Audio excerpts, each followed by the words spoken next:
year, I visited him during the dry season. Everyone in the village was talking about a drum, a very old drum. It's kept in a small shrine near the edge of the forest, and no one is allowed to touch it, except for the village elders. They said it's sacred, something to do with the ancestors. But what really scared me was the story about the guardian of the sacred drum. One evening, while sitting around a fire, an old man told me the story. Years ago, a young man named Kofi came to the village. He wasn't from there, like me, but he didn't care much about their customs or beliefs. He was curious about the drum and wanted to see it up close. The elders warned him not to touch it. It's protected, they said. The guardian watches. Kofi laughed it off. He didn't believe in spirits or curses, so one night, while everyone was asleep, he snuck out to the shrine. The night was silent, except for the occasional sound of insects. The path to the shrine wasn't long, but it felt like it stretched forever in the dark. Kofi reached the shrine, and there it was, the sacred drum. It looked old, worn, but somehow powerful. Without thinking, he reached out and touched it. Just once. He didn't strike it. He didn't play it. He just ran his hand over its surface. That's when things started to go wrong. At first, nothing happened. But as he turned to leave, the air grew cold. The insects stopped buzzing, and then, in the distance, he heard a low drumming sound. It was faint, but it sent a chill down his spine. He hurried back to his hut, thinking it was just his mind playing tricks. But that night, he couldn't sleep. The drumming wouldn't stop. It got louder and louder, as if it was following him. He told the elders the next morning, but they said nothing, just looked at each other with worried faces. The next night, Kofi woke up to the sound of drumming again. Only this time, it was closer, right outside his door. He stepped out of his hut and froze. Standing at the edge of the forest was a figure. It was tall, too tall to be human, and it was drumming, slowly and steadily, on a drum identical to the one in the shrine. Kofi ran back inside, locked the door, and hid under his blankets. But the drumming never stopped. Every night, it followed. No matter where he went, the drumming was always there. Sometimes far, sometimes near, but always with him. A week later, Kofi disappeared. Some say he left the village, trying to escape the drumming. Others say the guardian took him. His hut was found empty, his belongings scattered, but there was no sign of him. The elders went to the shrine and prayed, trying to calm the spirit, but the drum remained silent.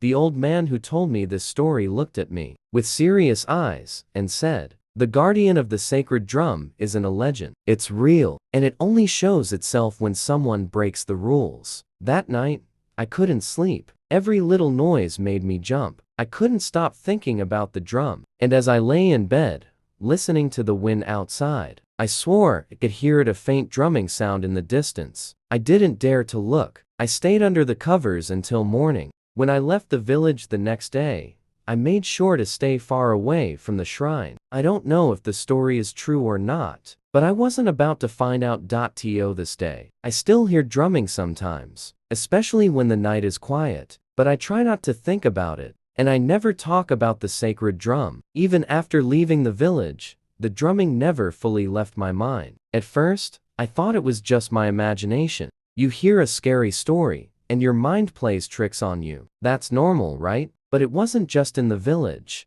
Back in the city, far from the village and its traditions, I'd hear it. Not every night, but sometimes. Just before I'd fall asleep, a faint, rhythmic drumming would fill the silence. It wasn't loud, but it was there, steady, like a heartbeat in the distance. I tried convincing myself it was just a neighbor playing music or something, but it didn't stop. And it didn't feel like music. One night, the drumming started again. About a month after my visit to the village, I was lying in bed, staring at the ceiling, trying to ignore it. But this time, it was different. Louder, closer.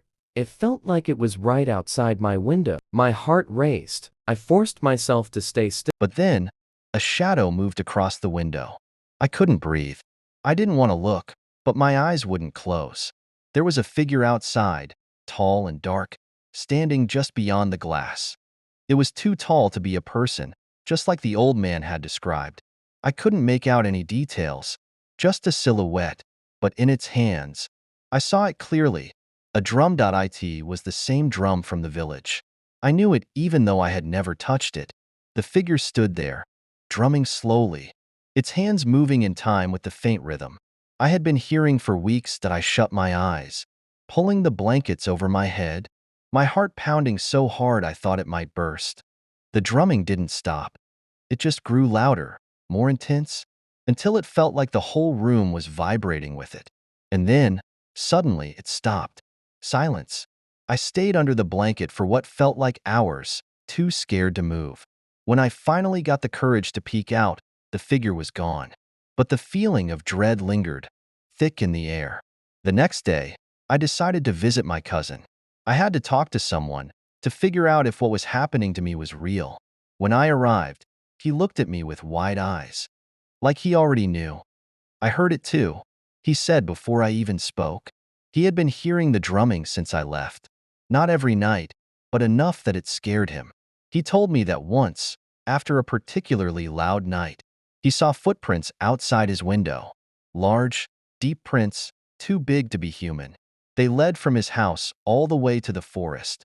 Where the sacred drum was kept, we both knew what was happening. The guardian wasn't done with us. We had disturbed something, even though I hadn't touched the drum myself. Just being near it, hearing its story, was enough to draw its attention. We went to the village elders, desperate for answers. They listened quietly as we told them about the drumming and the figure outside my window. One of the elders, the oldest of them all, nodded slowly. Once the guardian notices you, it does not forget, he said. It follows, watching, until it is satisfied. I asked him how we could make it stop, how we could escape it. The elder shook his head.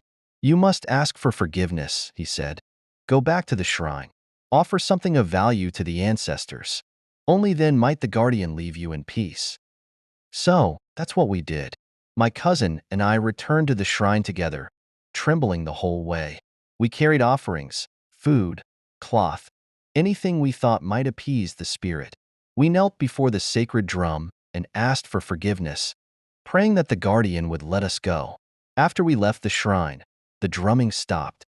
I haven't heard it since, but every time I think about that night, I wonder, did the guardian really forgive us? Or is it just waiting, watching, until it decides to remind me that some things are never truly forgotten? I don't know, but I'll never forget the sound of that drum, and I'll never go back to that village again.